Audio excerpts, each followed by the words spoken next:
ছাত্র জনতার আন্দোলনের মুখে পদত্যাগ করে পালিয়েছেন স্বৈরশাসক শেখ হাসিনা। বহু জীবন ও রক্তের বিনিময়ে সরকার পতনে সক্ষম হন শিক্ষার্থী জনতার সম্মিলিত শক্তি। শেখ হাসিনার পতনের পর পরিবর্তনের হাওয়া বইছে দেশের সব জায়গায়। নতুন বাংলাদেশে থেমে নেই শিক্ষার্থীদের কার্যক্রম। সংসদ ভবন পরিষ্কার করা, রাস্তাঘাট পরিষ্কার করা, এমনকি ট্রাফিক সামাল দেওয়ার দায়িত্ব পালন করা সহ নানা কাজ করে দেখাচ্ছেন তারা। এবার শিক্ষার্থীদের প্রশংসায় পঞ্চমুখ ক্রিকেটার এনামুল হক বিজয়। তারা চেষ্টা করছে ট্রাফিকটা যত সুন্দরভাবে মেনটেন করা যায় লাইন মোতাবেক রাখার জন্য এবং সবাই যেন ডিসিপ্লিন ওয়েতে চলে। আসলে এরকম দেশটাই তো আমরা আশা করি যে সবকিছু ডিসিপ্লিন থাকবে, প্রপার ওয়েতে থাকবে।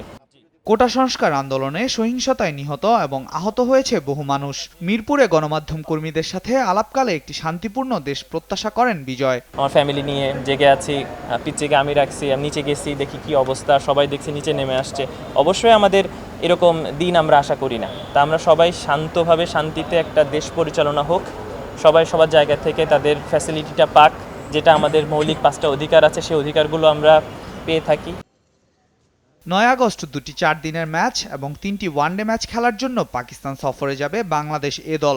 4 দিনের ম্যাচে এ দলের নেতৃত্বে থাকবেন এনামুল হক বিজয়। পাকিস্তান সফরের জন্য মিরপুরে আজ প্রস্তুতি ও ট্রেনিং সেশন সেরেছে এ দলের ক্রিকেটাররা। আল মাহমুদ ফাহিম, স্পোর্টস ডেস্ক, দেশ টিভি।